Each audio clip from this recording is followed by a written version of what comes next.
Hello, everyone. Welcome to another evening of Gator basketball on the Gator Sports Network. My name's Dan Funk. I'm here with Carrie Hover for your action tonight versus Port Allegany Gators and the Smethport Hubbards. We're going to be having the starting lineups here very shortly, so we'll be turning it over to the announcers. Do apologize if you we're trying something with actually having two cameras interacting, so it'll be a new little test for us here today, Carrie. Yeah, Dan, I'm happy to be back here for the varsity game. In the JV game, I announced that it was going to be Jeremy Morey and Dan Funk. I know a lot of people tuned in to listen to Jeremy Morey's lovely voice, and unfortunately they're stuck with me. So, but hey, happy to be here. Yeah, it's Jeremy's the new one, the new little employee of the stream team over here, I want to say. So still getting a little wet underneath the wheels. But we're going to have the national anthem come off right now.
Alrighty, so we're going to be having our starting players here.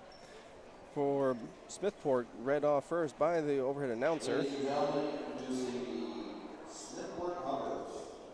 Senior number 3, Carson Dunn. Junior number 5, Owen Roundtree. Sophomore number 12, Cole Burton.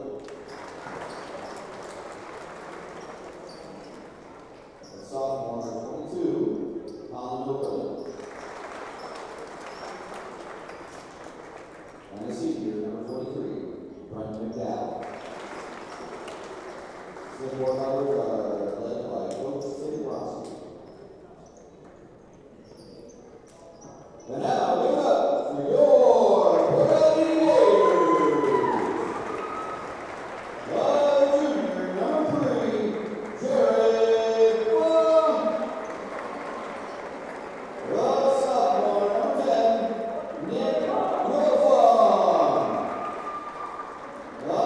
Senior number 11, Braylon Button.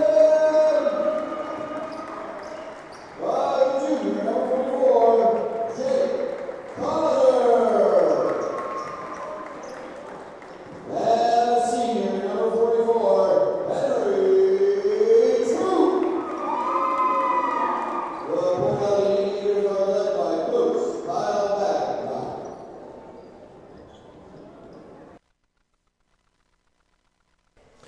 Alrighty, Carrie.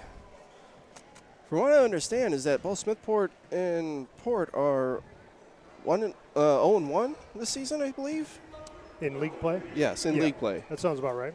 So it'll be interesting to see who comes out of this, because I know Port Allegany faced off against Eldred and had a really tough test as their first league team to play against right off the bat, being cold and coming into it and having a little bit of an extended football season this year. Yeah, I think for the Gators, they're happy to have the first Otto Eldred game behind them, and hopefully it'll be a different story the next time they play. But it didn't go the way the Gators wanted. Hats off to Otto Eldred. They have a really good and talented team. Yes, they do. So we'll see what happens tonight between the Gators and the Hubbers. All right. So we have McDowell and Funk jumping for the ball.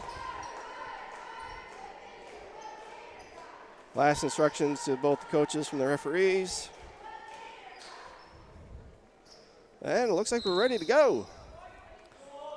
Ball's tipped over to, oh wow, I am blanking right now. Button over to Wilfong, now to Funk. And then Troop in the corner, normally a sharpshooter. Causer comes down with it. Yeah, nice rebound by Jake. Definitely. 3 people were in there though. Funk fakes, goes to Wilfong. Wilfong, long 3. Causer saves it again. Great hustle. Troop fakes a 3, but dishes down, and Causer not able to get a handle on it. Yeah, a lot of missed layups in the JV game. We'll see if the varsity can change that. Yeah, turnovers and missed opportunities are sometimes the primary thing that's an issue. Okerlund sees a cutting Runesville, lays it up for 2. Yeah, nice ball movement there by Smethport. Funk tries to get down to Button. They try to throw a trap. Funk sees an opportunity, sees Causer cutting back door, and lays it up for 2. Nice pass there by Funk. Great opportunity because it looked like he was going to pop that one, trying to make an attempt for 3, and he saw that wide open lane, excuse me, underneath. Dunn over to Okerlund. Over to Burdick, back to Dunn, looking for an opportunity for passing lane. Gators are in a man defense.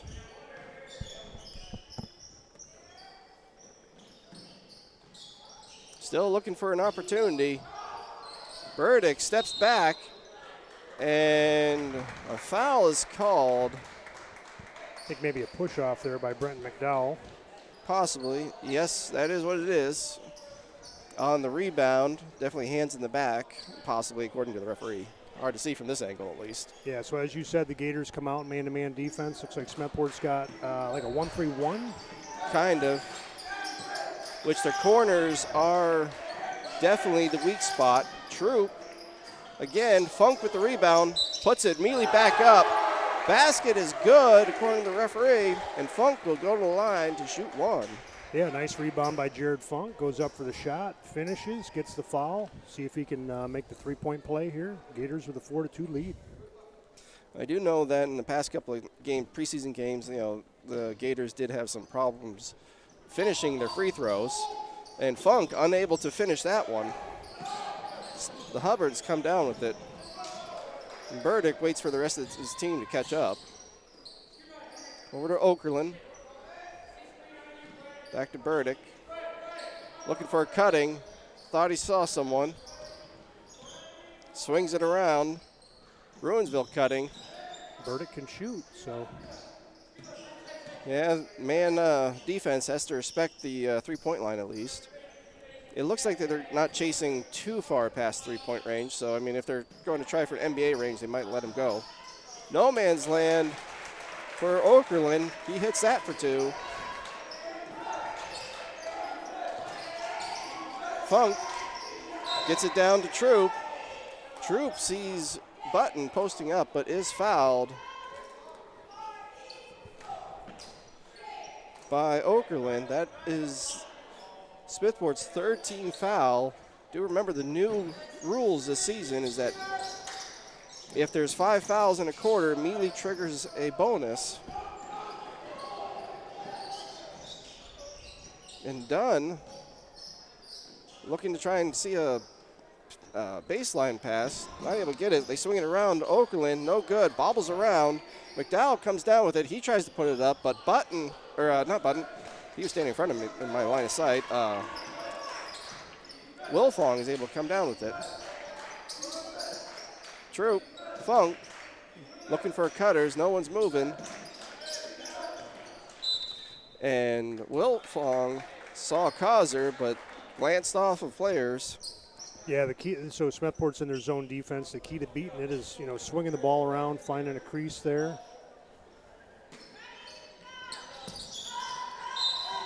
And Funk is able to get it into Button's hands, and Button's able to go up with it. But the foul is called. So I think maybe that's 2 on Okerlund already. That's McDowell. That was on That's McDowell. McDowell. Okay. That's 2 on McDowell. That's 4 team fouls, but they called it on the floor.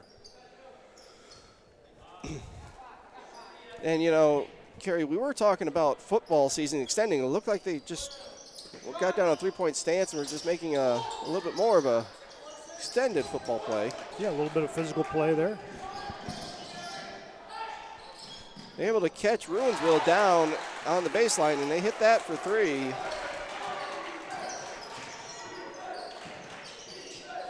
Troop. Air balls it a little long. And Dunn is able to bring it up. They're swinging it around. Hubbers are definitely patient, but Troop is able to pick up the passing lane, lays it up, no good. And that's what you're saying, Kerry, is that they JV missed a lot of their layups. Yeah, they're getting to the hoop, they're just not finishing. Funk pulls up, hits it for 3. I think that's going to be one of the keys if the Gators can get some 3-point shots going. And Burdick answers back with the 3 of his own. Yeah, but on the flip side, they got to defend the 3 too. Yeah, absolutely, that's right. Troop shoots, no good. Funk able to pick the pocket. Oh, Gary, I'm thinking right now the Gators should try and draw another foul to get into that bonus. Yeah, you're right. That is a rule change that affects the pace of the game. As the Gators swinging around, looking for an opportunity, trying to let a play develop. Looks like the Hubbers have switched out of their zone into more of a man with a lot of help side. But Button loses the ball. Fast break. And a blocking foul called on Wilfong, and Dunn's basket counts. I thought when Smethport got the turnover over here, I thought he walked, but goes the other way, and they get an and one opportunity. And Levi Wilfong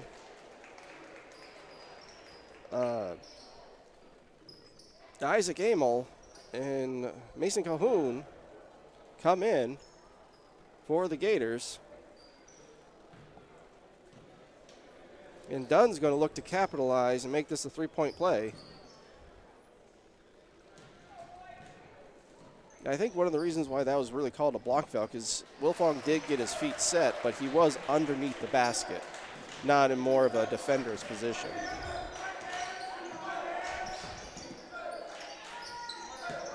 Amel drives, dishes, 3-point shot, bounces up and hits the bank. Folks, the bank is open late on a Monday. Feel free to hit it. Yeah, nice shot there by Alex Yeager. That's the second 3-pointer by the Gators. I apologize. I named the wrong player. I said Mason Calhoun, not That's all right. Alex Yeager. We'll get it. I'll get him home. We're not in mid-season form yet. We're still getting the hang of it so far. Yeah, this is only, our second home game? That's right. Amel, Wilfong, dishes back to Wilfong, both brothers, in case you're wondering. Amel, 3-point shot, no good.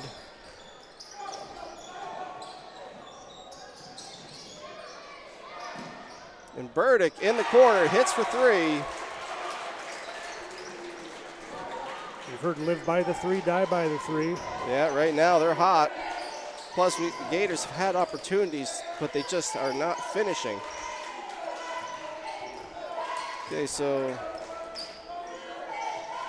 the Hubbers are in a 2-3 zone now. And right there's the weak part to it. So Causer draws the contact there. Amel's got to watch that left hand. He's kind of... He kind of pushes with it. He doesn't exactly guard with it. We don't want to give the refs a heads up, but hopefully that's not something they notice as the game goes on. Or be willing to, depending on how severe it gets, they might start getting, if it gets chippy, they might get a little more sensitive to it. Yeah. And that, regardless if Causer was shooting, that actually triggers the bonus now for the next minute and 28 seconds where Smethport has 5 team fouls now.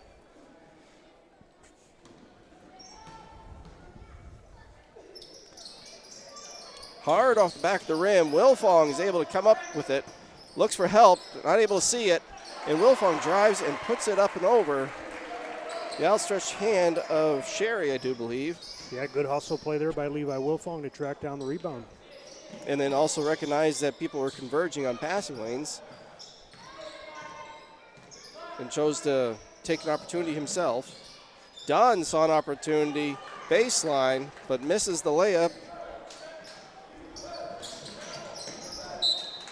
Ball is stripped out, but it stays Gator ball. So 56 seconds left here, Dan. We'll see if the Gators can get into a rhythm. And they find Causer wide open coming around the screen from Wilfong, making it 16-14. Hubbard's in the lead. Good finish there by Causer. And the Hubbers may look to stall for the last second, which means the Gators' man defense is going to have to really pick up a little bit watching the passing lanes because they're looking for probably that one last second shot. And sometimes I know that it's not a thing in PA, but I hope that at some point the shot clock comes in because that does change the game style.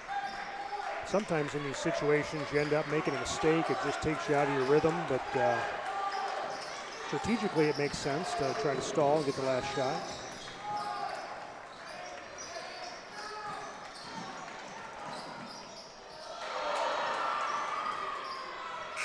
And you're right, just kind of like that, where they were hot before from three-point lane, and the Hubbers, miss a nice little layup right from baseline. Maybe they wouldn't have happened. Difficult to say, but yeah. Yeah, that worked out, just how the Hubbers wanted to get that last second shot. Yeah. So we got our Port Allegany cheerleaders here with Lily Babcock as the captain, Ashlyn Baker, Alexis Bennett, Jersey Garmette, Savannah Hart, Destiny Jemerson, Lillian Reed as the other captain, Elena Reinhardt, Mila Sienna, Chloe Stilson, Jade Wirtz, Hannah Wirtz, and Terry Austin is the coach, and Alexis Reed is the assistant coach. So who's in the Gator outfit? Mr. Bartlett noticed that there's someone manning the, I guess, inside the Gator suit. It's a hot task. Oh, that is a very hot task. Difficult for me to say. We'll have to get some intel and find out who the Gator is. I don't think it's the Gator from Never Neverland, though. That's a prestigious spot, is to be the Gator. Yes, it is. Definitely be the spirit of us, of the swamp. Was it always nicknamed that? I never graduated from here, so. That's right, Dan. You're from the great state of Maine. We appreciate you coming down and becoming a member of the Port Allegany community. Thank you. Yeah, definitely. But yeah, it's I always wondered is because it doesn't really feel that swampy here. I don't know if that was always a thing. But the Hubbers check it in. Able to get it over to Burdick. But rebounded by Funk. The starting five for the Gators is back in. Looks like the Hubbers are looking to trap there along the wing. Yep. Wilfong, no good. Button able to track down the rebound, put it back up, which ties the game at 16 all.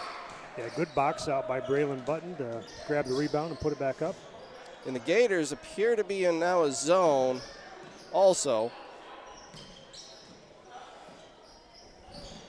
Yeah, I think the zone might suit them a little better to try to limit these three-pointers. Well, I know the Hubbers were doing a lot of screens to free up their three-point shooters.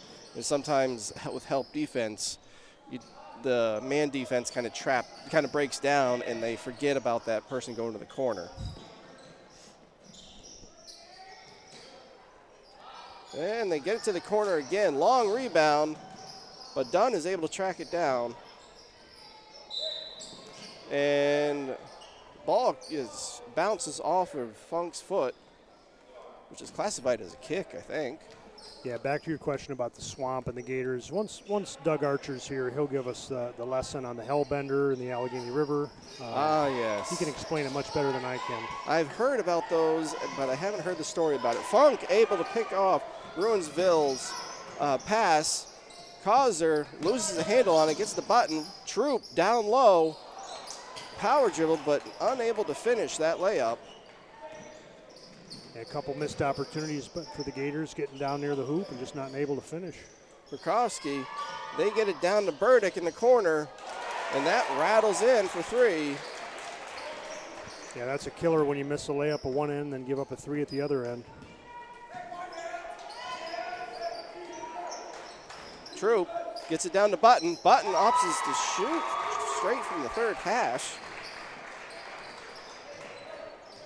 Brings it within one. Gators into a high trap zone. Swinging around. Burdick gets down to Burkowski. It was a little tipped by Funk. Yeah. Funk down the corner, puts it up for three, no good. And that goes off a Hubbard. Stays Gator ball. Looks like Mason Calhoun's coming in, giving Henry Troop a break.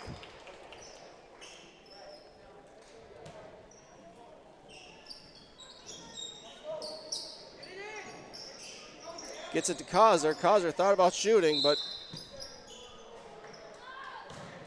a 3-second call on the Gators. I didn't see who that was. Yeah, I didn't see it. I was looking down here at Mason Calhoun getting ready to take the shot.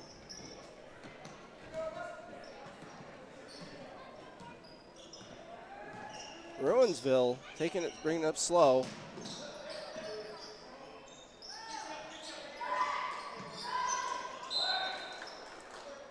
And a 3 seconds call on the Hubbards going the other direction.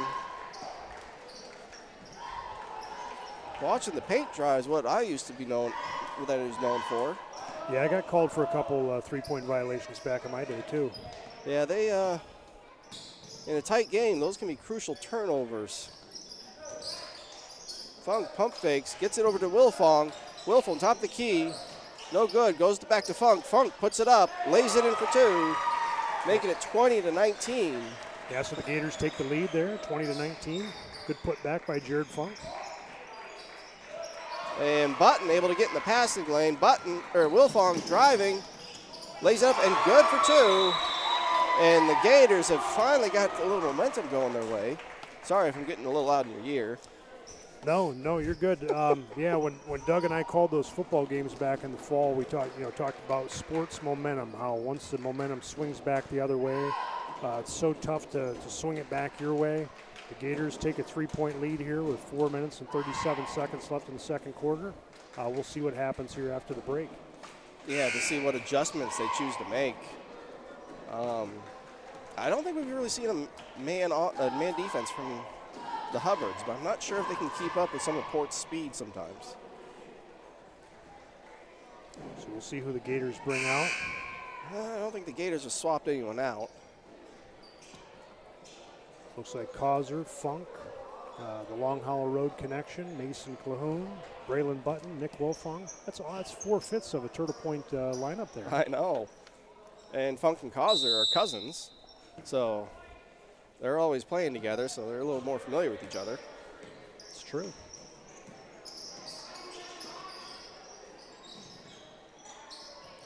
And they get it down and around to Burdick. Burdick rattles around, but finally falls. He's got the hot hand, I think, for the Hubbards.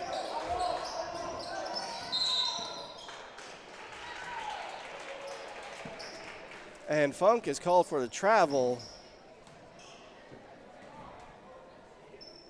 So 22-22. We'll see who swings the momentum back their way. that they're trying to trap up top here. I think it's not more of a trap, but more to cause those skip passes, and that's what they're trying to jump. And Burdick drives baseline, no good. Causer and Wilfong fight for it, and they're able to realize they're the same team. Wilfong loses the ball to Ruinsville. Ruinsville pulls up short in front of Funk, misses that layup, kick it out. Burdick does, and Wilfong in the box out fouls Sherry. Yeah. He'll be going to the line for 2. That's the team's first foul. I think the Gators on the turnovers there, change of possessions, might want to just slow it down, kind of get their offense set up.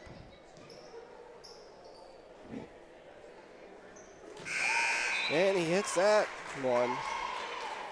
Levi Wilfong comes in for Causer, give him a break. That's the first time he's sat so far.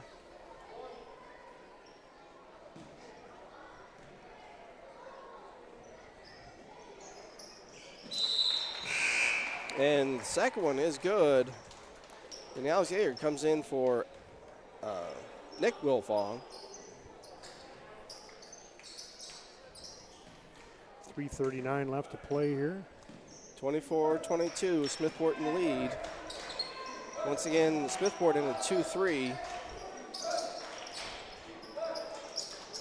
A little deflection, a little zip on that pass. Sees an open lane, drives baseline, no good, doesn't see anything. Dishes back out. Sees Funk, pump fakes. Over to I got that, Mason, right? Yes, Mason. And he hits that for 3, making it 25-24. The Gators take the lead.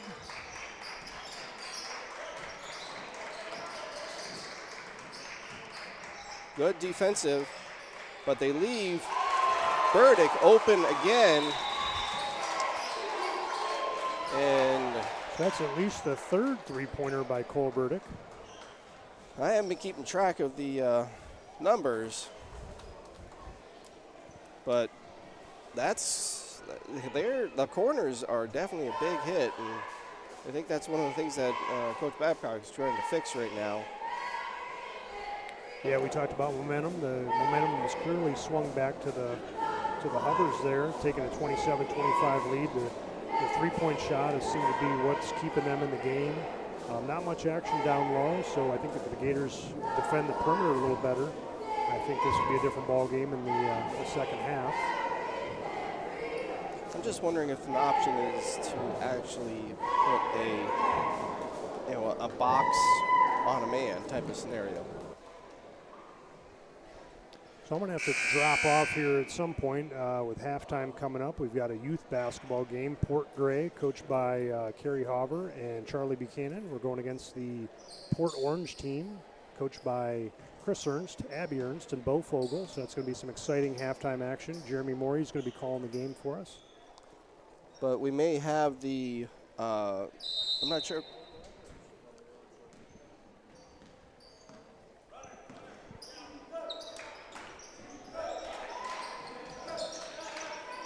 As we come back to the action, Funk sees a wide open, misses, gets his own rebound, drives, and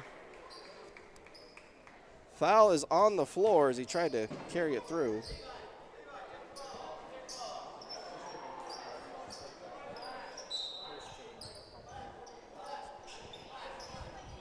Okay, so little change up there. Mr. Bartlett was going to play the winter sports preview, and we're going to just broadcast the youth game, and then we'll play that video after the game, post game. Button able to get in for 2. Yeah, that was something new we tried this year with the winter sports preview. Tie ball game here, 27-27. 2:15 left, so this is going to get interesting. Gators switch back to a man. It'll be interesting to see exactly how tight they play Burdick, too. Looks like Wilfong deflected that off the Smethport Hubber, and it's going the other way for Port Allegany. Which this may just be somewhat the momentum that sometimes one team can use just to get their ball rolling, so to speak. Calhoun comes crashing in there, almost brings down the rebound, but can't come up with it. Well, the Hubbers had a really nice box out on that situation. Made it difficult to even get your hands in there properly. Funk harassing a little bit up top. Wilfong trying to find the loose ball. And McDowell drives, unable to finish the layup. Yeager gets it over to Funk. Off the back of the rim, no good. Burdick trying to go down and is fouled by Yeager, I do believe, on the floor. You know, that might not even be a bad foul. Kind of slow things down there, get your defense set. Don't let Burdick, hide out in the corner and shoot a three. And really, there's not a lot of fouls this game so far. And Smethport tried to go between Funk's legs. It was deflected a little bit, went over towards Button, and Button was able to do a cheeky move and bounce it off of Hubbard's. I didn't see exactly which foot it was, but off their foot, it goes back to the Gators. Funk pump fakes, but dishes back. Kicks it over to Mason. Cahoon hits it, making it 30-27. Yeah, Cahoon's second three-pointer of the game. Might be just the spark the Gators need. With less than a minute left to go in the half.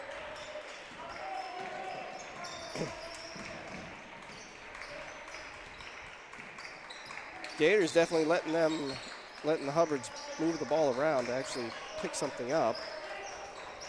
As Ruinsville looking for an opportunity, but I think they're trying to stall at the clock again.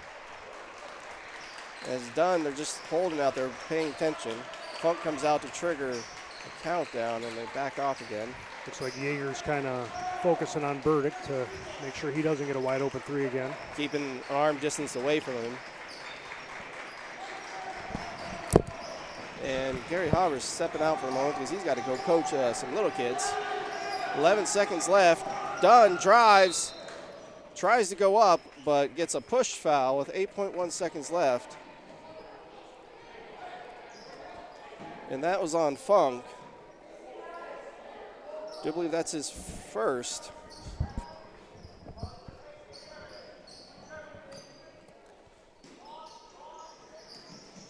And they get it over.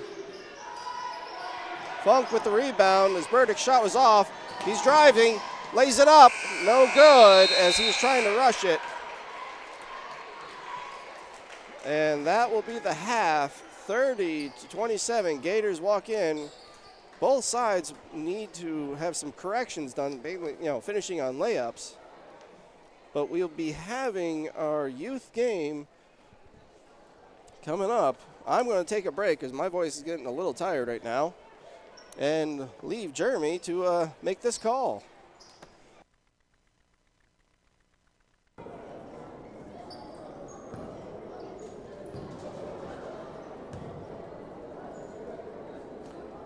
Okay, welcome everybody to the halftime show. We have the youth basketball programs, Port Orange, coached by Chris Ernst and Bo Fogel, and Port Gray, coached by Carrie Hauber. Looks like on the floor first for Port Orange we have Brooks Fogel, Miles Siebert, Hoyt Kayo, Logan Herndon, and for Port Gray, Austin Albany, Cam Stauffer, Adam Hauver, Canyon Carlson, and Trip Decker. They're all matching up right now. They have to guard the same person the entire time. And defense can't start until the three-point line. Last week's game was between Port Black and Port Green. Here's Coach Hauver with a tip-off. And it looks like Port Orange will take over. Logan Herndon, the point guard, will work his way down the floor. Dribbles between his legs, loses it a little bit there, picks it back up, works inside. The shot up and no good, rebounded by Oh, it'll be a jump ball between Austin Albany and Brooks Fogel. And it looks like Port Gray will take that. Inbounded by Kenyon Carlson. He'll inbound it to Adam Hauver. And they'll work it down the floor. Hauver very fast. We played him on Saturday. He works inside, wide open. Puts the shot up and makes it. Takes a tumble on the way. Okay, Brooks Fogel will be inbounding to Logan Herndon. As they move down, everybody trying to figure out where they're going. Oh, and they're making a switch on Port Gray. Everybody has to play. Landon Babcock works in. Herndon down, shot up and misses. Rebound by Kenyon Carlson. And they'll get back. Again, you cannot play defense in this league until the three-point line. Carlson over to Stauffer, misses, and it'll be recovered by Brooks Fogel. Now Port Orange will start moving back down. Landon Lineman also in for Port Orange, along with Caleb Dibble. Herndon dribbling, losing the handle on a little bit, picks up his dribble. He's got a pass. Looking for anybody. Still looking. He'll pass back to Landon Lineman. He's working it around. He finds a lane. Oh, it's stripped by Kenyon Carlson. He's got a wide open lane. He'll pick it up, passes over to Hauver. Hauver fakes the shot. Still looks for a pass. He passes back to Carlson. Carlson shot up and no good. It'll be rebounded by Herndon. And he's gone. He's off to the races all by himself, and he loses the ball. Recover. Babcock plays a little defense there outside the arc. Landon Lineman now with the ball, playing point. Dishes it off to Fogel. Fogel back to Herndon. Herndon shot from behind the arc. No good. Be rebounded by, it'll be out of bounds. Haggard on the try. Ladies and gentlemen, you got your 50-50 tickets. Okay, it'll be Port Gray. It'll be inbounded by Cam Stauffer. Oh, Stauffer will be off, and Albany back on. Making switches on the fly here. They only have 10 minutes. Carlson will inbound it to Babcock. Babcock will work it up the floor. And they have Pelchi, Decker, Albany, Carlson, and Babcock. Babcock dribbling around, looks back. Oh, it's picked off by Herndon. A pass attempt to Carlson. Herndon stops. He's still dribbling, works towards the lane, puts up another shot, misses again. Rebounded by Dibble. Dibble passes back out. Carlson on the steal, and he's on a fast break down this way. He'll pull up. Oh, surrounded by Port Orange. Stripped by Fogel. Rebounded again back by Carlson. Carlson setting up the offense here. He's looking. Makes a pass over to Albany. Albany works it in. Oh, thought about a shot. Passes it back to Babcock. Babcock still has the dribble. Passes back to Albany. Albany will work in again. Guarded by Herndon and Lineman. He's still looking for an outlet pass. Passes over the head of Carlson. That'll be out of bounds, and it'll be Port Orange. Landon Lineman will be inbounding it. Coach Fogel looks like he's making a change. He's going to have Hoyt Kayo and Miles Siebert coming in for Herndon and Fogel. Landon Lineman will be inbounding it to Siebert. And he checks it back. Lineman working down, running the offense here for Port Orange. 4:37 left in the halftime. Lineman looking for somebody. Still dribbling. Hauver on defense, guarding him pretty tight. Lineman working it around, still on the dribble. And he stops, picks up the dribble. He's guarded there by Hauver, hands it off to Dibble. Dibble off to the left side, dribbling. Dibble still with the ball, looking for an outlet. Passes over to Haggard. Haggard back to Siebert. Stripped by Babcock. And Port Gray will work it back down. Landon Babcock running the offense. They call him Baby K. Over to Cam Stauffer. Works it in. Puts the shot up. Misses off the front of the rim. Attempted rebound by Hauver, and it'll be out of bounds by Gray. And it'll be Port Orange. Trip Decker crawling under the bleachers to find the ball. And he's coming out. It looks like Lineman will be inbounding it. Lineman inbounds to Herndon. Orange making another change. Siebert off. Fogel back on. Looks like Dibble going off. There's a pass back down the court, intercepted by Kenyon Carlson. And they have Austin Albany back on for Landon Lineman. Carlson coming down the floor, 3:16 left to go. Passes off to Haver. Haver looks to go inside, meets a little defense there, picks it back up. Fogel on him. Wide open lane if you would take it. Haver looking to pass over to Albany. Albany works it underneath. Stripped by Lyman, and it'll stay Port Gray. Carlson will inbound it. He's guarded by Herndon. Pass over to Haver. Haver has it, has his dribble. Oh, loses it a little bit there. It'll be a jump ball between Austin Albany and Landon Lyman. And it looks like it'll be Port Orange.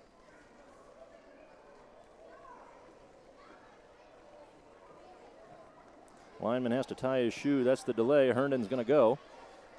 It'll be 4-on-5 basketball, or is he going to wait for his teammate to tie his shoe? Here comes Lyman. All right, Herndon will set the offense up. Dribbles between his legs, guarded by Haver. Works it around to the right side, picks up his dribble, a shot up off the backboard. Rebounded by Cam Stauffer. He'll come this way. Oh, it'll be stripped by Fogel. And remember, you can't play defense till the three-point line. Haver now works it inside the arc. Underneath, stripped away by Haggard. And it'll still be Gray ball. Albany will be inbounding it here. Lyman again tying his shoe. Inbounded to Cam Stauffer. He looks to put up a shot. Herndon on him. Passes back out to Haver. Haver at the arc. Guarded by Haggard. Looks to pass. Inside to Carlson. He's got a shot up and in. All right, Herndon for Orange. Working it back down. 1:27 left in the halftime. Another change for Orange. Haggard off and Dibble in. Herndon guarded by Haver. Working it to the right side. Picks up his dribble, a shot up, no good. It'll be rebounded by Gray. Trip Decker, no, it'll be taken away by Brooks Fogel. A shot up off the rim, rebounded by Canyon Carlson. Orange will be back. Another change for Orange. Kayo off, Sieber back on. Carlson still working down the court. Looks to pass, stripped away by Herndon. And he'll go down the court all alone. His teammates still trying to catch up.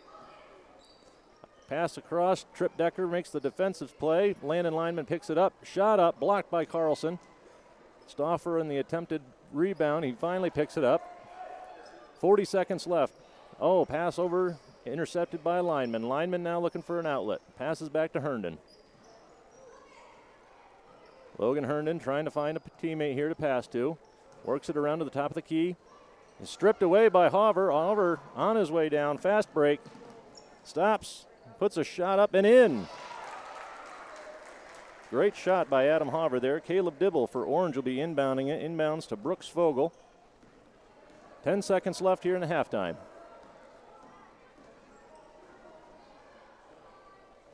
Shot up and in. Landon Lyman hits a great shot right at the end of halftime, and that's the buzzer.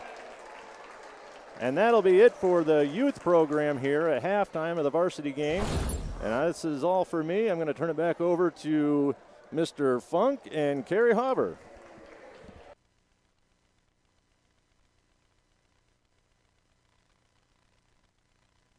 Oh, all righty, folks. Well, Kerry will be back up here once he's done talking to his players. I hope you enjoyed that half-court interaction of our community program, which is really the future of our varsity programs here in Port Allegany. So there's a lot of community involvement that happens with that because it's all volunteer.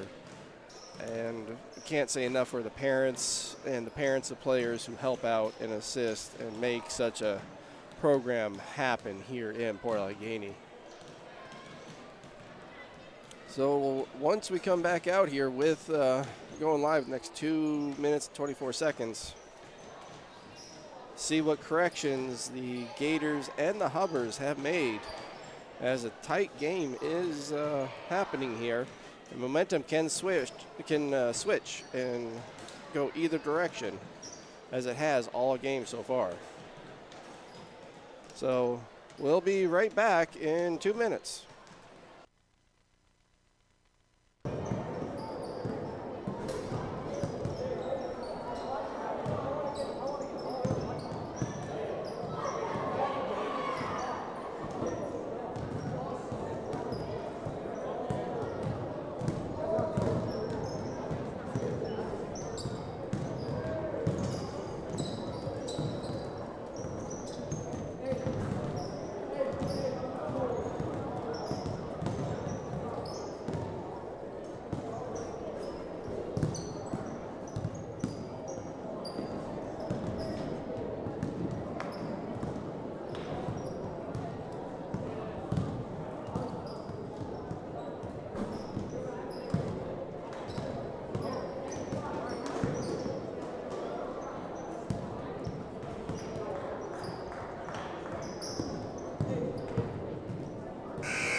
Alrighty, as Kerry's getting his headset on here in just a moment. One thing to remember is at the end of the game here, we're going to have our preseason winner preview, where we actually interviewed some of the players and coaches of the Gators. So make sure to stick around for that. That's a good, about a 13-minute, 14-minute video that we've put together. Another new feature we're doing here on the Gator Network, so that we can run right into our, our multiple sports, so you can actually get a different perspective. And we got more things coming, new features, new technologies coming around the corner. So as we start off here, Gators able to get it down quickly to Troop. Troop skips it over. Was expecting someone to cut, I think, and it fell in between Wilfong and Funk. Dan, I apologize if I'm breathing into the mic a little heavy. I just, ran a, 0.22 of a mile there, and I'm winded, so. That's all right. I wouldn't be breathing any better either, so that's fine. And McDowell gets it at the top of the key, hands off to Dunn. Dunn over to Burdick.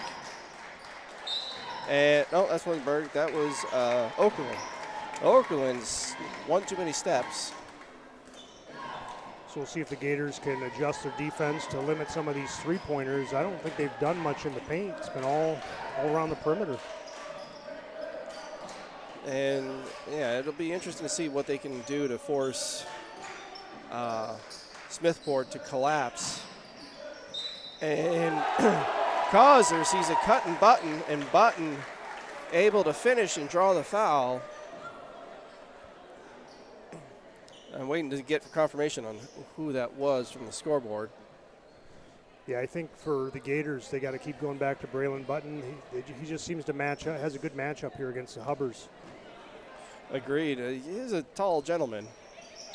And Button puts that away to make that three-point play.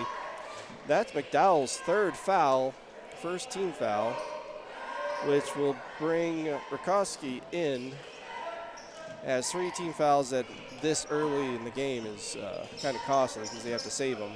Yep, 6-point lead for the Gators. We'll see if they can extend that here. Cause are able to get around, and Rakowski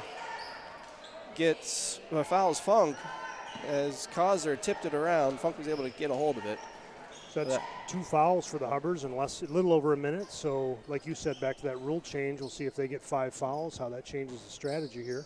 Yeah, if they're able to keep pounding it down low, especially going to Button, big men are notorious for drawing a foul. Hate to say it, I was one of them. And yeah, you get that over-the-top reach.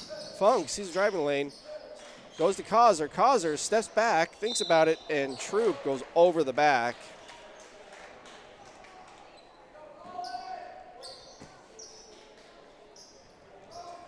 But it is, and that's Troop's first foul.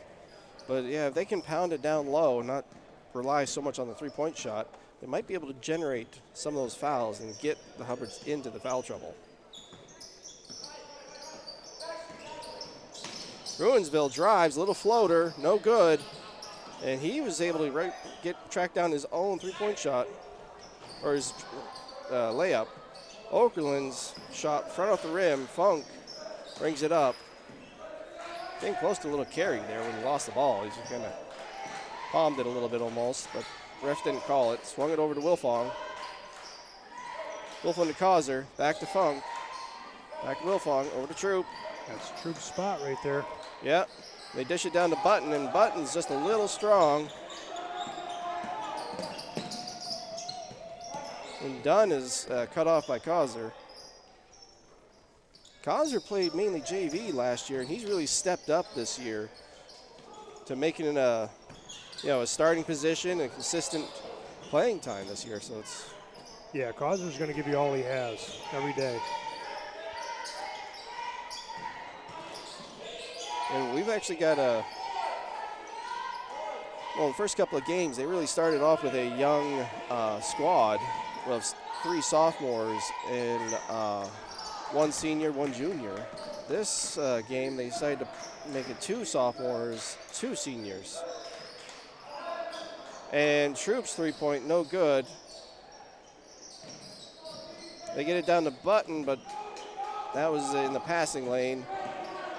And Rutkowski was able to get it up. But Funk looked like he tipped that one as Rutkowski was going. Burdick. They still seem to be guarding Burdick pretty tight as Wilfong chases him out. Yeah, Burdick's definitely the hot hand for the Hubbards. Yeah, he's had at least 3 3-pointers, maybe even 4.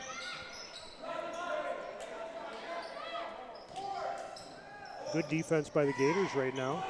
Not allowing any really easy layups and shots. Looking to penetrate and dish. And Causer giving that all-out effort right there. Yep. I don't know about you, but I remember that hardwood floor being hard. Yeah, definitely hard. Your skin doesn't quite slide. Your bones don't exactly compress that easy against that hardwood either. It hurts a little bit. Like you said, a little bit of a scoring drought here, but the Gator defense is tightening up pretty good.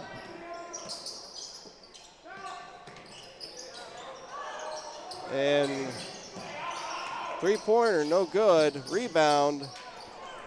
Good box out. Yeah, it was put up by Okerlund, but Funk comes up with it. He brings it all the way up, relieves the pressure, almost gets picked, as little guys are notoriously bad for big guys. Able to get around to Wilfong. When big guys are dribbling, it takes a while to get that ball back up to the waist height normally.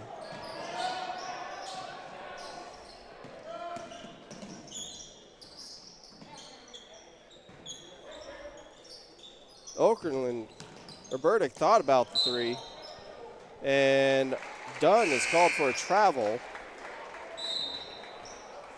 We have Sherry checking in for Okerlund. Looks like Amel's coming in, giving Funk a breather.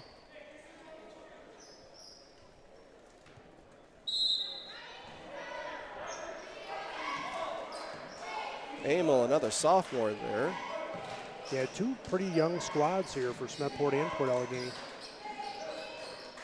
Amel looking, passes, and Button lowers the shoulder.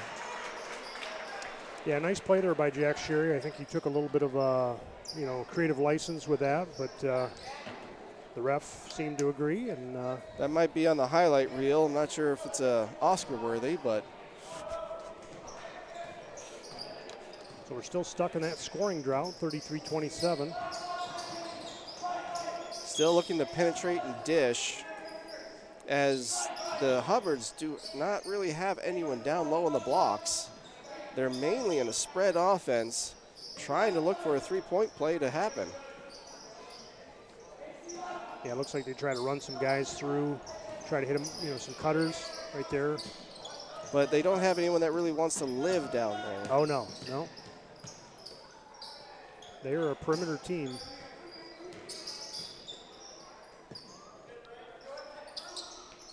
Sherry tries to drive, loses a little bit. Causer hustling after it. Dunn is able to get around Wilfong for a layup, making it 33-29. Causer sees Amel sitting down all by lonesome underneath the block. Nice little pass there. That's where the help side defense of a zone collapses, and you kind of forget about that man in the back.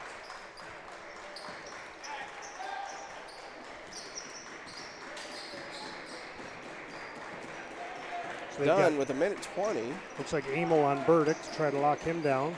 Yeah, because you can definitely see Amel is not giving normal help side distance. He's definitely giving him that arm length away at all times. Yeah. Well, it's not a face guard, but it is restricting his movements. And Bruinsville able to penetrate and dish it off to Sherry for the nice little layup. Amel trying to zip it back into Button, unable to.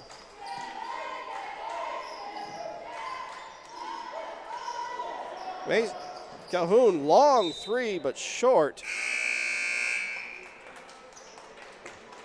And that goes out of bounds. 42 seconds left in the quarter. Looks like Levi Wilfong coming in, Jake Causer taking a break. Jake had a couple good hustle plays there. Definitely earned his rest, that's for sure. Yeah. Played 110% on that in that quarter. And looks like Alex Yeager's checking in for the Gators. Amel still holding it, still staying right with Burdick. Hubbards are going to wait for their shot, looks like.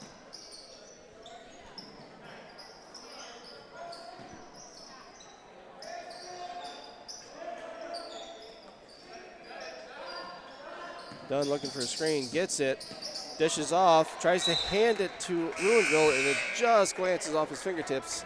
So the Gators get it back with 10 seconds left. Button comes in, and right now, if my knowledge base is right, the Gators have 4 sharpshooters possible on the court. I'm guessing you're not counting Levi Wilfong as a sharpshooter? Well, I won't say sharpshooter from outside range. Okay. Yeah, Wilfong is more of a set three-point shooter, I would say. Yeah, he's Not more of a pull-up, from, 3 feet beyond type of thing. he kind of hangs out where you and I used to hang out, down Yeah. low. But he's able to, I have seen him this year, where he's able to actually pull up and shoot.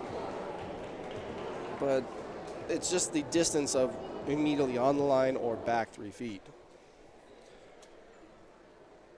So it'll be interesting to see what happens with the Gators, what they try to draw up the last 10 seconds. As it's 35-31.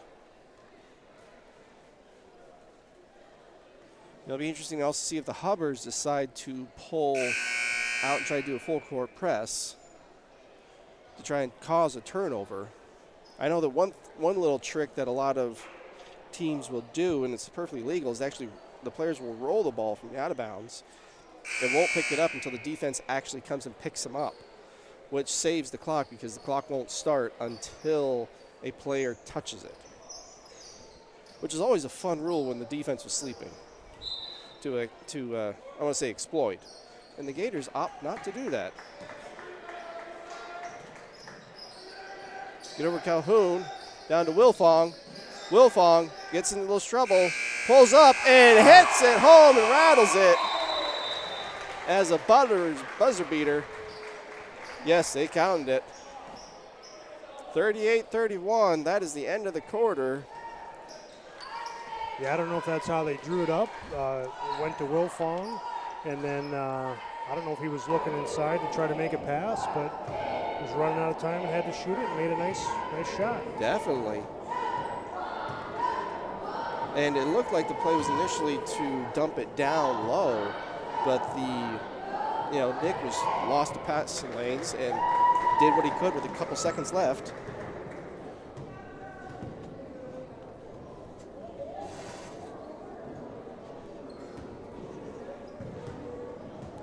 So 38-31, the Gators take a 7-point lead into halftime, into the fourth quarter. Really no one in foul trouble for the Gators. And the Gators opt to stay with the last 5 going in. McDowell back in for the Hubbards. He's got 3 fouls, so he has to be very careful next quarter, or the rest of this 8 minutes. Looks like Coach Babcock has Amel on Burdick to try to, once again, to slow that possibility of a three-point shot. he's running baseline to baseline. And Dunn drives against Wilfong. Wilfong fouls him as he goes up. Yeah, that was good. So Amel was chasing Burdick to the opposite corner, and then Dunn took that opportunity to go to the hoop and drew the foul. He's going to shoot 2 here. Wilfong may have also been looking to have maybe a screen set against him and may not have seen that was wide open. And Austin Hamilton comes in for Nick Wilfong, who has 3 fouls. Try to rest him and save him a little bit. And Dunn able to hit both free throws, making it 38-32. Amel, excuse me.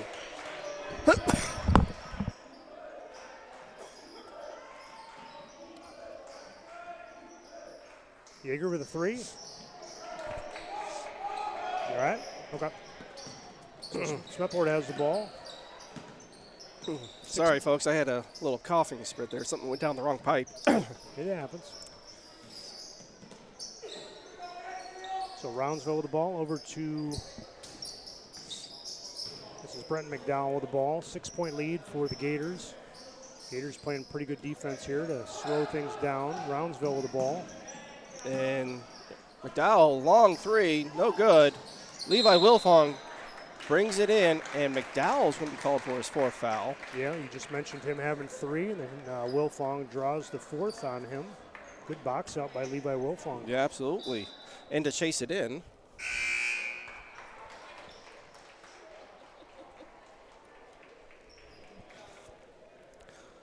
And Funk and Causer check in to give Yeager and Amel a rest.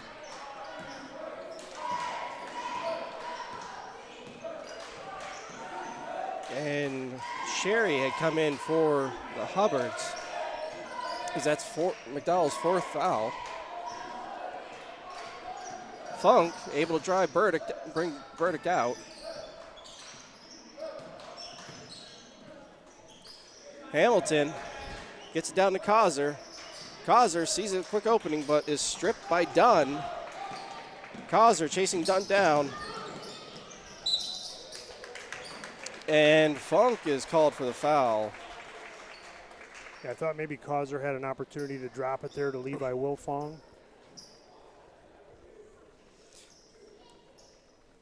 I know there was a lot of hands in the way, so he may not have thought that was a good pass to make. Yep. Dunn back on the line here. That's Funk's team second. Dunn capitalizing on these free throws. And the Gators call for a 30-second timeout. So 5-point lead for the Gators, 6:19 left in the 4th quarter. I think if you're the Gators, you just slow things down a little bit. You don't have to hurry. I think, well, I say that, and does, as I'm thinking out loud, does Button, is he in foul trouble? Because he seemed I don't think so. He just seemed like he was kind of wearing Smethport down. And I don't remember him having that many fouls, enough to be in foul trouble with 6 minutes left in the game. Yeah. But definitely, I think slowing it down, but also kind of penetrating there to the block, because if you minimize the 3-point shots, the closer you are into the hoop, the higher percentage shots you could get. Because the closer you are, most times the easier the shot is. Sure.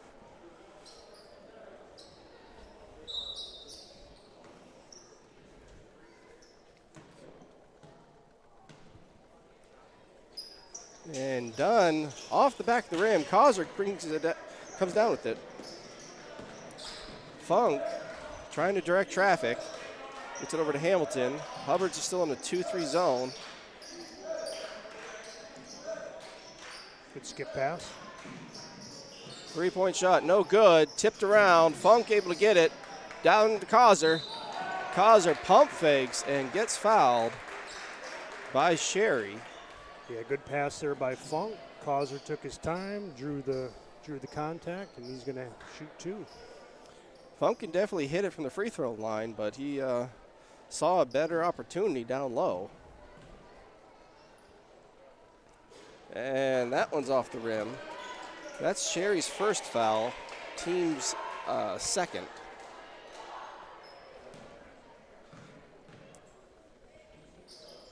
Second one is good, making it 39-33.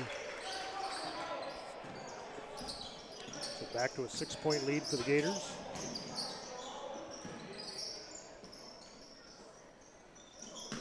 Funk able to get the ball as they tried to pass it over his outstretched arms. Funk takes it down, sidesteps around, done, but not able to finish it. Fast break, Burdick is coming down. Burdick able to finish that layup. And there's those missed opportunities again.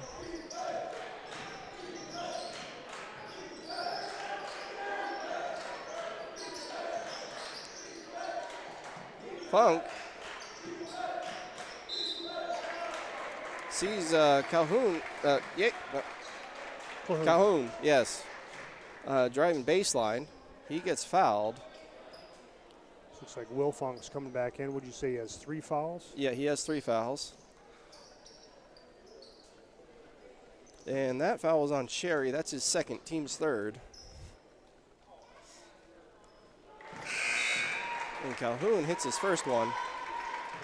Hamilton comes out, gives him a rest. Now, just an observation here. I know you're a Turtle Point resident. We see 5 Turtle Point residents as the starting 5 right now. I know Doug and I joked in football season about Turtle Point and the good athletes that have been produced out of Turtle Point. And we're happy for our little hamlet or whatever we call it. Yeah, the little township we got, a little tiny. I mean, there's not a lot of kids in that section of town, and man, having 5 out there right now. Yeah, it's pretty neat. That is pretty neat. That didn't dawn on me until just now. I was waiting for Nick to check in, and I was like, who's coming out? Oh, there we go. Yep. 5-point lead for the Gators. 5:16 left to play. And they're all within. Yeah, and they're all within a little bit of biking distance of each other too, because Anna's not exactly known for its congested population or housing population. Yeah, my Aunt Julie's watching at home. She just texted Village, so the Village of Turtle Point. So Village, okay. Thank you for the clarification there, Julie.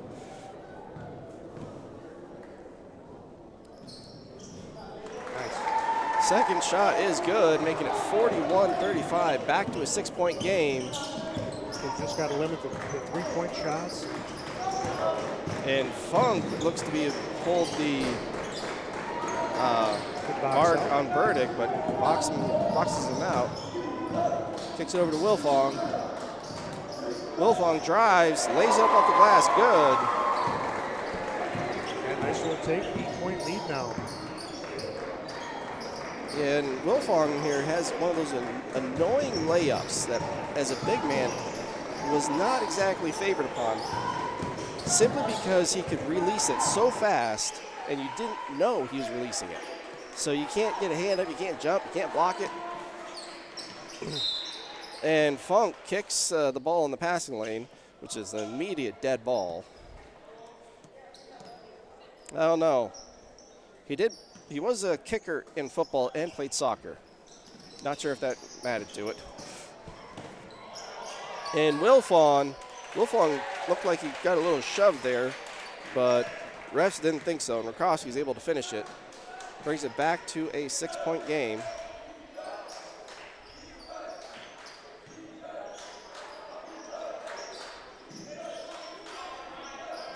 Wilfong, as they're swinging it around, I think they're trying to kill some time here. Wilfong, I think they're trying to cause a foul, situation where they're going to come out, and Button looks like he's checking in. Yeah, I was just wondering about him. I saw him over there getting ready to check in. Gators are definitely stalling. Sees Funk with a wide open 3, no good. 2 Gators try to come down with it, missed.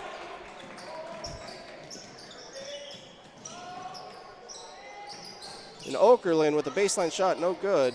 Yeah, that's Okerlund's spot there. I think I've seen him shoot 4 or 5 times right in that exact same spot. And it is definitely a comfortable spot. And Wilfong tries to get down to Causer. Causer was looking to set a screen. And pass went right past him. Uh-oh, Burdick's over here. And Funk comes flying in, but misses the block, and Burdick's shot comes off the front of the rim. Funk says slow it down, and I like that advice. I think we just need to slow it down. And And Funk, while slowing it down, causes a small turnover. Now Funk wisely puts his hands up and kind of just gets out of the way. Yeah, Roundsville with a frustration foul there. When Doug and I called the Port Allegany Smethport football game, we called Owen Roundsville's name a lot. He was flying around the ball. McDowell checks in again with 4 fouls. And that is Ruinsville's second, team's 4th. One more, and the Gators are in the bonus. Looks like Smethport's going to put a little press on here. The 1-3-1. Henry Troop in. He snuck in. I didn't see him.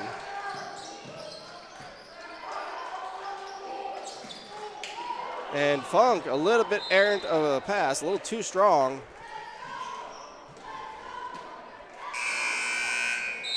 Yeah, Funk with 2 skip passes there, trying to make something happen. He's going to take a breather for a little bit, collect himself, and probably come back and finish this game. Gators look like they're still man-to-man. Roundsville with the ball. Guarded by Troop. Good help by Alex Yeager. Dunn trying to sneak around. And Dunn is fouled. Going the line for 2. I think that was Troop. Nope, that was Wilfong who got that foul. I think that's Nick's. I think Wilfong's 4th. Yep, it is. So Dunn's back on the line. We've seen him draw a few fouls to get himself here. He's definitely capitalized on these free throws. Makes the first. You might have just said this, but I looked up at the board there. It looks like Wilfong has 4 now. Yep. Looks like, So is he going out or what's going on? No, I think they're going to keep him in. 2:12 left. Take the risk. Okay, 4-point contest. Smethport coming out again. Causer sees Button. Wisely slows it down. Sees a lane. Drives in. Gets a foul called. It'll be interesting to see who it's called on. And that is on Rakowski. That puts Port in the bonus. And that's Rakowski's second.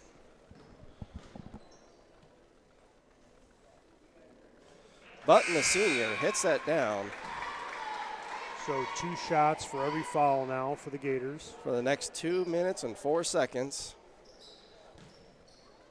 And we'll see if Button can stretch us back, Port Allegany back to a 6-point game. And he is successful. Good to see Button nail those 2. Big men aren't always the greatest free throw shooters. No, they are not.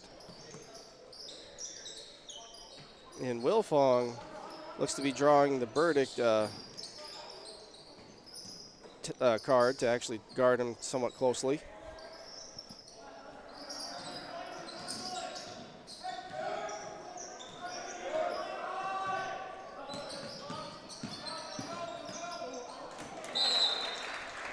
And a little miscommunication there for the Hubbards where they thought a zig was going to zag, but yep, Burdick trying to cut there, flip it back to Owen Roundsville, maybe for a wide open shot.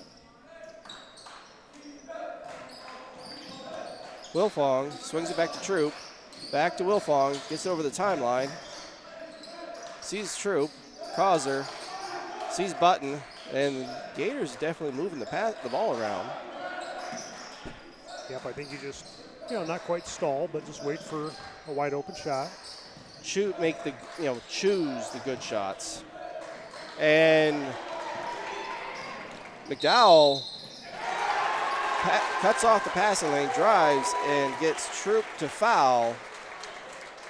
Basket is good, and McDowell is going to the line for 2. Funk is checking back in.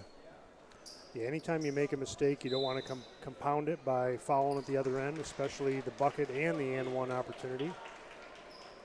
So Funk will come back. And the Gators have 14 fouls, which one more, and the Hubbards will be in the bonus. Gators got to box out here. And they do. Wilfong comes down with it, and I think for both teams, only McDowell and Wilfong are in foul trouble. Funk pulls it out.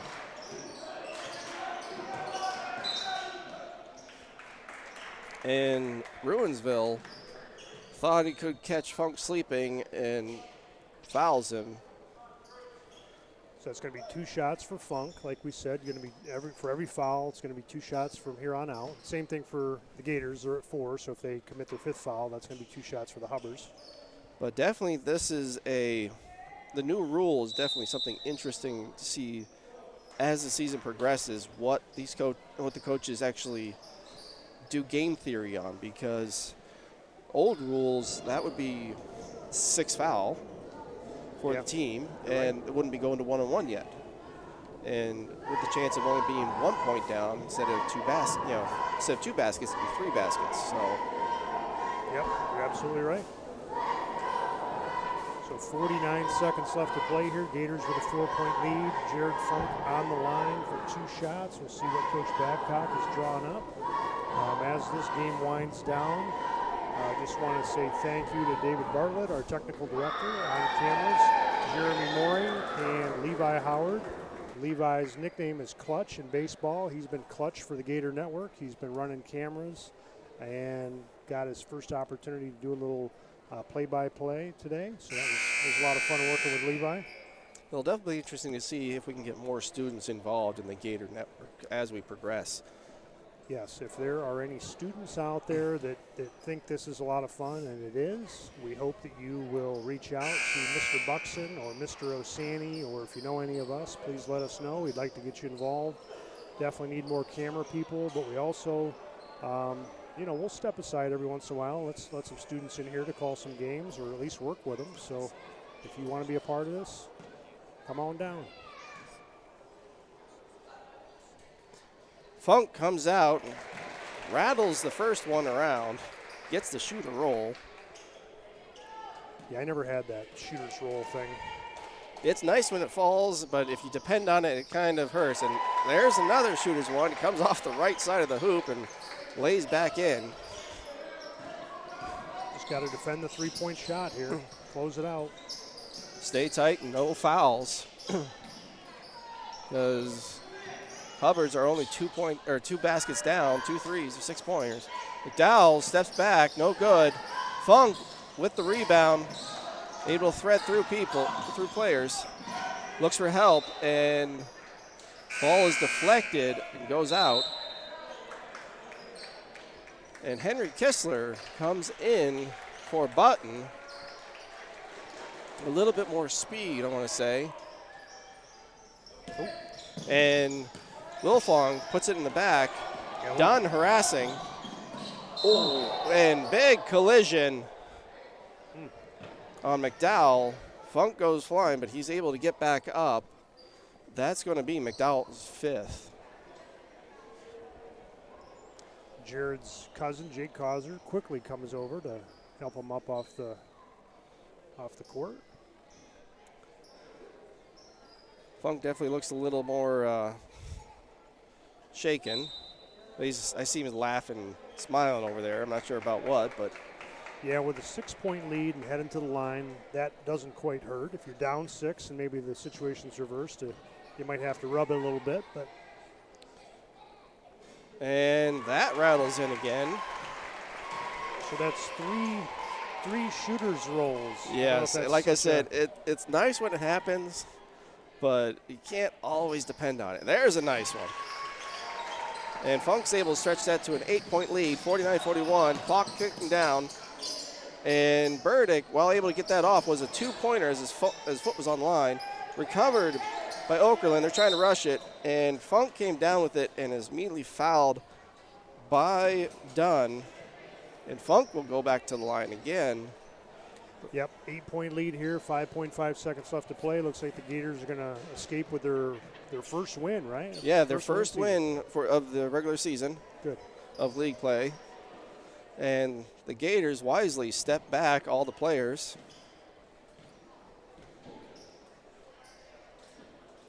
And Funk hits that one. So he is 5 for 5 on the line. That's good. At least this half. I don't remember this first half.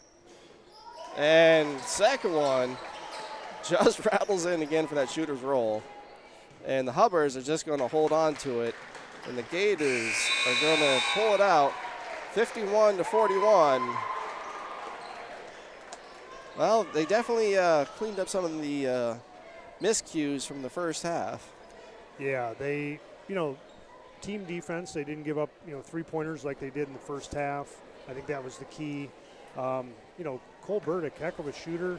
He kind of has the Klay Thompson where he just catches it and shoots. Yeah, and if he's got enough of a look, he'll knock it down. Yeah. So it's definitely something difficult to guard against, but dedicating a man defender on him definitely made some sort of impact. So we're going to have our preview from this preseason for the winter interviews. So signing off now is Dan Funk and Kerry Haber. Have a good one, folks. Thank you. Welcome to another Winter Sports special interview. I have Coach Kyle Babcock with me. Now, Coach, being that this is, how many years is it now that you've been coaching now? This is my 4th year coaching varsity for Port Allegany. Okay. What team do you look forward to actually facing against?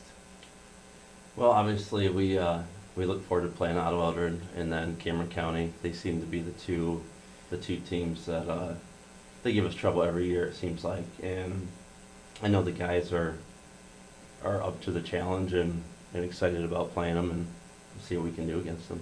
Okay. Now, what are your thoughts on the new rule changes due to one-on-ones and the out-of-bounds? As far as the free throws, I think it could go both ways.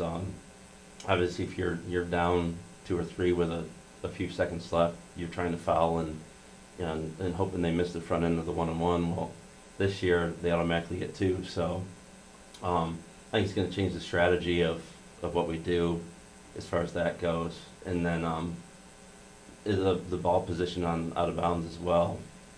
That can change everything too. If we get fouled, and originally it would be down towards the hoop, or against this year, they could put us back towards half court, and it just takes more time to get closer to the basket to score. Now, does that change your coaching philosophy when it comes to those situational plays? Because I know as a coach, sometimes you do plan for those type of situations. Yeah, I think, and I've talked to the team about the free throw situation.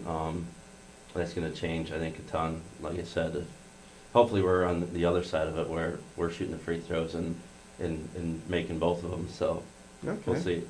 Hello, we're here with Jared Funk on for Winter Gator News special interviews. And he was a sophomore this year, playing his 2nd year on the varsity squad.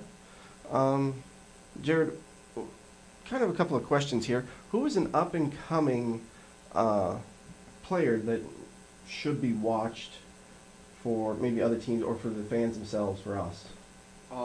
Besides our freshman, Liam Haver, and we also have a sophomore, Isaac Hamel, who's also a pretty solid player.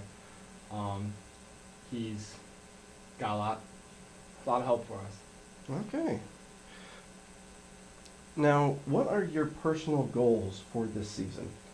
Our personal goals are to be a leader and help the team get to where we need to be. Make playoffs, get farther in playoffs than we did in past previous years too. Okay. Now, who is a teammate that might not get the headlines, but you think they deserve to be mentioned? Definitely Braylon Button. Braylon contributes way more than people see with his rebounds and defense. Okay. Now, who are you looking forward to playing against this year? I'm always looking forward to playing against Otto. Otto's Okay. always a good team to play against. Another team to look out for is Cameron County. Okay. Both 3 good games. We'll put up what we got best against them. Okay. Now, you played soccer and football in the fall sports. How difficult is it to transition from that fall sport to basketball? Well, well, football is a lot different than other sports where you're really fast and you're slow. But soccer is a continuous sport going back and forth, back and forth. Basketball is a mix where you have to be quick really fast and then move back and forth really fast. Sounds bad, but it's how it is. Okay. Now, what is your favorite part of basketball? Just contributing what I can to the team and giving what I can on the court. Okay. What is one of the best pieces of advice you've had from your current coach or a past coach? I've always been told to be confident, and once you lose confidence, you don't have anything else. If you're not confident, you won't play good. Okay. Now, is there an athlete that you look up to as a role model, and why? So one of my role models would be one of my coaches from over the summer. He really helped me push myself and play at a faster pace. Okay. Well, thank you, Jared, for taking the time to answer some questions for us. Today we have Braylon Button, who, this is your 4th year playing varsity basketball, isn't that? Correct. Correct. Nice. Congratulations, by the way. Now, what are your personal goals, being this is your last year for this season? Probably just leaving it all out there and having no regrets and having no plays where I'd wish I'd go back and change them, and just leaving it all on the court after every game. That's fair enough. I mean, that's a good way to look at it, being the last year. Now, who's a teammate that might not be getting the headlines, but is definitely worth mentioning? Probably Levi Wolfong. He's a dog in every sport he plays, in every single sport. He's just business first. You know, he's a guy that everyone can look up to, and he's just a nice shoulder to lean on too. Because I feel like he's always in the right spot at the right time. Like mentally, he's always sharp. Okay. So. Now, who are you looking forward to playing against this year as a team? You know, Otto Elder is always like the top dog this year. They won the district last year, and it's always nice to have a chance to knock off the best. In order to be the best, you have to beat the best. So. What is it like transitioning from such a starting strong position of the lineman to a basketball, which requires a lot less contact? Right. Yeah. Yeah. It's really not as physical. You know, that's a big change. You know, not even having a break. You know, going straight from a physical sport of football to a faster paced game like basketball, kind of. But it's different. It's pretty different. You know, you're not as many people, on the court as you are on the field. So. What is one of your favorite things of basketball? I'd say probably just being with the team, honestly. Like, we have a great group of guys this year. You know, it's always nice to, it's good to be serious in the moment, but sometimes it's nice to just, like, lay back and have fun with your teammates. I feel like basketball gives you the ability to do that. You know, have fun when you can have fun, but work hard when you have to work hard. And what is the best piece of advice that either a present coach or a past coach has given you? Listen to what the message is and not how the message is said, because sometimes in the heat of a moment in a game, coaches are mad, but you just gotta listen to what they're saying and not how it's said, but what the message is. Now, is there an athlete that you look up to as a role model? If I had to pick one, it could probably be someone like, Steph Curry, because he kind of changed the game of basketball himself, and, he's a good guy to root for. I don't play like Steph Curry, but he's always cool to watch and stuff. Yeah, he is very gifted from the three-point range, that's for sure. Well, thank you, Barry Lynn. Welcome to another winter special interview. Today I have Henry Troop, who is a senior, if I remember correctly, and being this is your last year. Henry, what is some of your goals that you have for this season, being that this is your last? Well, I want to make playoffs. I've been playing with these guys for a long time, so, being in the year that we don't really show out our skills, I think it'll be fun if we go a long way. Is there a athlete that you look up to as a role model? I would have to say Trey Garzell. Playing against him in practice, he really inspires me to be better. He's just electric as a player, and he'll box you out in the parking lot, so it's a tough matchup every time. Okay. Now, who are you looking forward to playing against this season? Team or player? You know, I've heard a lot of people say Ottawa Eldred, but me personally, I really want to beat Cameron County this year because I feel like every time we go over to their place, it's a really tough game, and I love playing there. So I feel like bringing out a win there will be fun. Okay. Now, who is a teammate, being a senior, that doesn't get the headlines but you think should be mentioned? I'd have to say Levi Wilfong for sure. He does all the small things right, and he's just a great player to play with. Now, what is the best piece of advice that you've gotten from your coach or past coach? Probably just to play as confident as possible at all times and have a short memory. If you make a mistake, just try and make up for it the next time down. All right. Well, thank you, Henry, for your time. I have Nick Wilfong with me, who's a sophomore for the varsity basketball team. So, Nick, who's an upcoming player that you think should be watched? Probably Jared Funk. You know, he's really tall, really athletic, and good at basketball. Is there anyone else, or you just think him? Or I mean, mainly up and coming. Yeah, we have freshman Liam Hoover and freshman Brendan Finnegar that are going to do some damage when it's their time. Now, Nick, what are your personal goals for this season? I'd like to, win 15 or more games and get a home playoff game.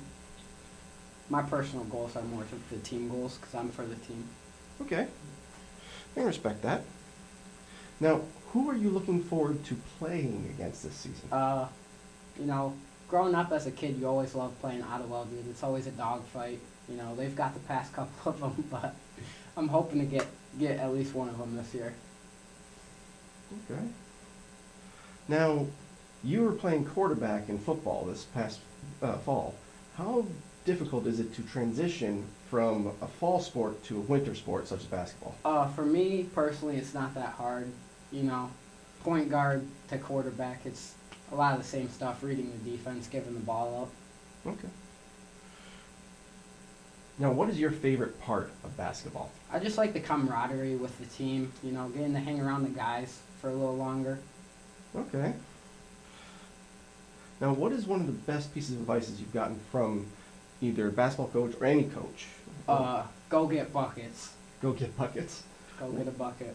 Okay. Now, one last one. Is there any athlete that you look up to as a role model? Could be teammate or pro. Definitely. I definitely look up to Beetlejuice. He's a boxer. One of the greats. If you look him up, he's like, I think 3-0, and he's an up-and-coming boxer, and he's doing really good. And he's got a great mentality, and that's what I look for in athletes that I look up to, and Beetlejuice has it. Alrighty. Welcome to another Winter Sports special interview with Levi Wilfong. Starting off with, is there an athlete that you look up to as a role model? I really like to look up at Russell Westbrook because I really like his style of play for basketball. What particular about that style? I just like how he plays hard, and he's always rebounding, even though it's not really his job. Now, who are you looking forward to playing against this year? Well, I always like to beat Countersport, so. How difficult is it to transition from football to basketball? Well, it's a lot more running, I'll tell you that right now. But it is also, the strength helps, of course, but the athleticism that comes from football really does help when it comes to basketball. Okay. Now, who's a teammate that may not get the headlines but should be mentioned, that you think, being a senior and seeing what you have coming up behind you as underclassmen? I really think Braylon Button is really good because he's been a leader even since he was a freshman on the team. He came in as a freshman and was still telling upperclassmen how they should be doing, and I really respect that as his teammate.